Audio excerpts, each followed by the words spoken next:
Roman soldiers marched to their doom.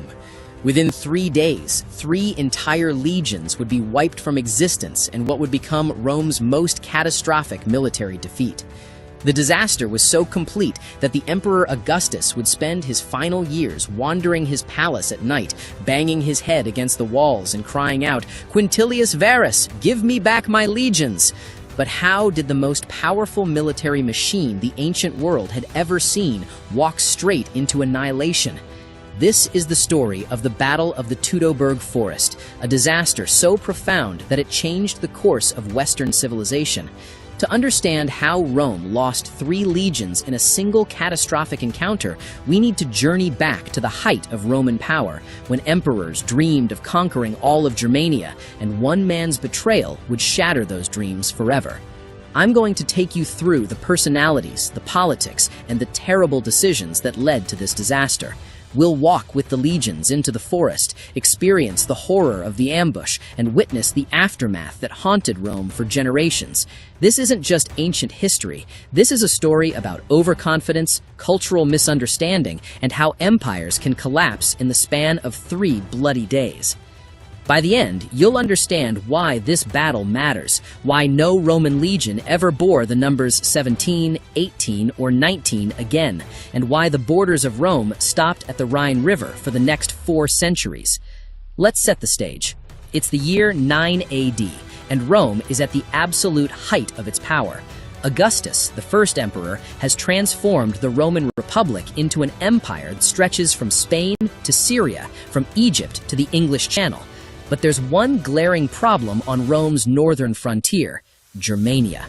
Germania wasn't a unified nation. It was a patchwork of fierce tribal peoples living in dense forests and marshlands beyond the Rhine River. The Romans called them barbarians, but these Germanic tribes were formidable warriors with their own sophisticated cultures. For decades, Rome had been trying to push its frontier eastward from the Rhine to the Elbe River, attempting to create a shorter, more defensible border. This expansion had seen mixed success. Roman generals had won victories, established forts, and even begun the process of Romanization, introducing roads, trade, and Roman law to some Germanic communities.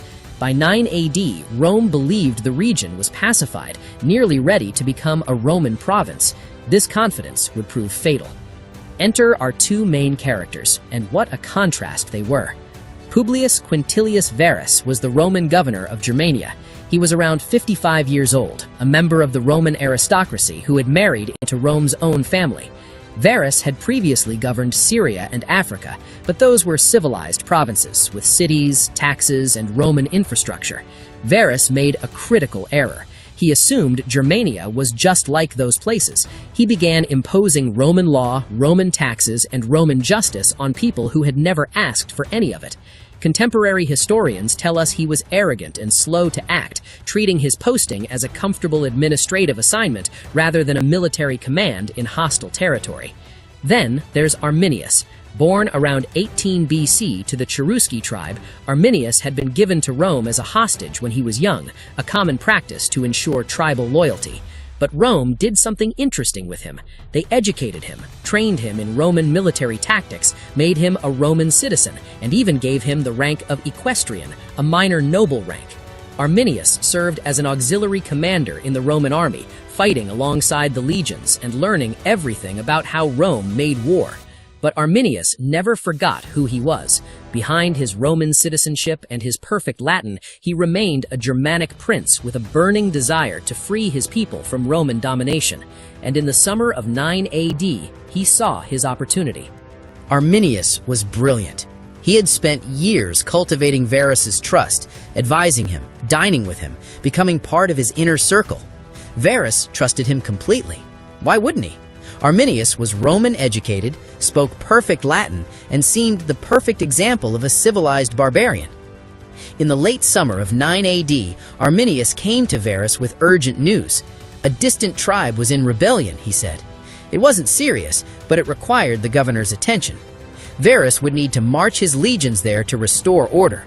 Arminius knew the perfect route, a shortcut through the Teutoburg Forest that would save time. Varus believed him without question. He assembled 3 legions, the 17th, 18th, and 19th, along with 6 cohorts of auxiliary troops and 3 cavalry divisions. In total, somewhere between 20 and 25,000 men, plus thousands of camp followers, wives, children, merchants, and slaves who traveled with Roman armies. This wasn't a battle force moving swiftly. This was an entire community on the march. What Varus didn't know was that there was no rebellion. Arminius had sent word to tribes across Germania, calling them to unite for one massive ambush. Thousands of Germanic warriors were already moving into position in the forest, waiting for the Romans to enter the killing ground. Some of Varus's officers were suspicious. A local chieftain named Segestes, who actually was loyal to Rome, came to Varus and warned him that Arminius was planning betrayal. He begged Varus to arrest Arminius immediately. But Varus dismissed the warning. His trusted advisor? His civilized friend Arminius? A traitor? Impossible. It was the last mistake Varus would ever make. Imagine the scene. It's September 9 AD, and the weather is turning. Cold rain begins to fall as 3 Roman legions enter the Teutoburg Forest. This wasn't an open plain where Roman tactics dominated. This was dense, ancient woodland with narrow paths winding between massive trees. The columns stretched for miles, moving slowly through increasingly difficult terrain.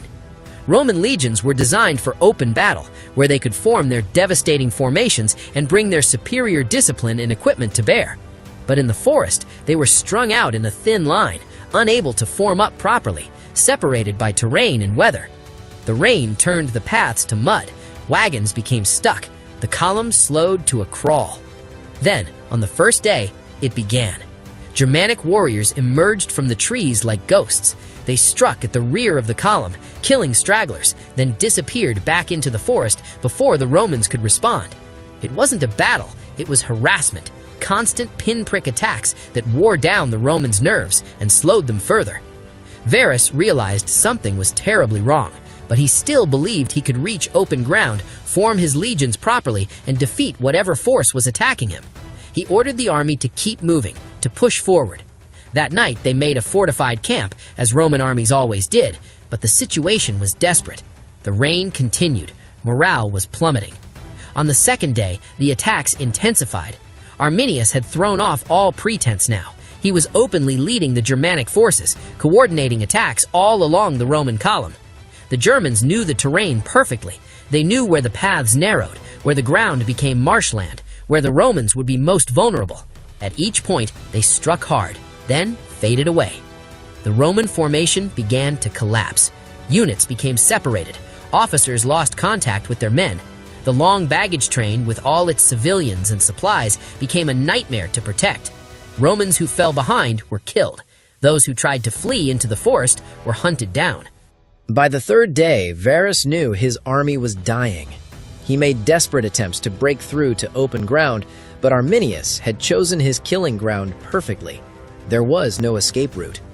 The Germanic warriors numbered perhaps 18,000 to 20,000, drawn from multiple tribes who had answered Arminius's call. They surrounded the shattered Roman column completely now. The final Roman position was on a hillside, where they tried one last time to build fortifications, but it was hopeless. They were exhausted, starving, injured, and demoralized. The end came quickly. Germanic warriors stormed the Roman positions from all sides. The legions, those proud formations that had conquered the known world, broke completely. It became a massacre. Soldiers threw down their weapons and begged for mercy. They received none. Varus, seeing that all was lost, did what Roman commanders were expected to do. He fell on his sword. Several of his senior officers did the same, choosing a Roman death over capture. But most of the army died fighting or trying to flee through the forest. The Germanic tribes took few prisoners, and those they did take faced horrific fates. Some were sacrificed to Germanic gods in sacred groves, others were enslaved. Archaeological evidence from the site shows the systematic execution of prisoners. The victorious Germans didn't just defeat the Romans, they wanted to erase them, to send a message that would echo across the empire. News of the disaster reached Augustus in Rome weeks later. The emperor, who had spent decades building an empire, was shattered. Ancient historians record that he went into mourning, refusing to cut his hair or beard for months. He would wander the palace at night, repeatedly crying out, "Quintilius Varus, give me back my legions!" Rome's response was swift but defensive. The Emperor Tiberius, and later Germanicus, would lead punitive expeditions into Germania, recovering some of the legionary standards and burying some of the dead. But Rome never again seriously attempted to conquer Germania beyond the Rhine. The dream of a Germanic province died in the Teutoburg Forest. The three legion numbers, 17, 18, and 19, were never used again in the Roman army, a permanent memorial to the disaster. The Rhine River became Rome's permanent northern border in that region, a boundary that would last for 4 centuries and ultimately shape the division between Romance and Germanic language areas in modern Europe. Arminius became a hero to his people, celebrated as a liberator. But his victory didn't unite Germania. The tribes soon returned to fighting each other, and Arminius himself was assassinated by his own people in 21 AD, just 12 years after his great victory. Still, he had accomplished something remarkable. He had stopped Rome. The Battle of the Teutoburg Forest reminds us that even the mightiest empires have limits, that overconfidence can be fatal, and that might be more important than military superiority. 3 legions, 20,000 men, wiped out in 3 days, because one commander couldn't imagine that his trusted advisor might be his greatest enemy. Because Rome assumed that military might alone could pacify any people. Because cultural arrogance blinded them warning signs that should have been obvious. The Teutoburg Forest wasn't just a battle. It was the moment Rome's expansion stopped, the moment the empire learned it had boundaries it couldn't cross, and in a very real sense, it shaped the modern world.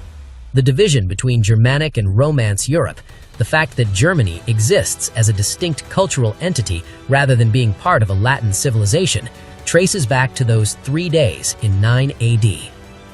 If you found this story compelling, I encourage you to dive deeper.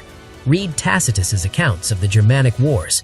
Visit the Kalkaris archaeological site in modern Germany, where researchers continue to uncover artifacts from the battle. Explore how this defeat shaped Roman policy for the next 400 years. History isn't just about dates and battles, it's about decisions, personalities, and moments that echo through centuries. The Teutoburg Forest was one of those moments. 3 legions marched into a forest, none came out, and the world changed forever.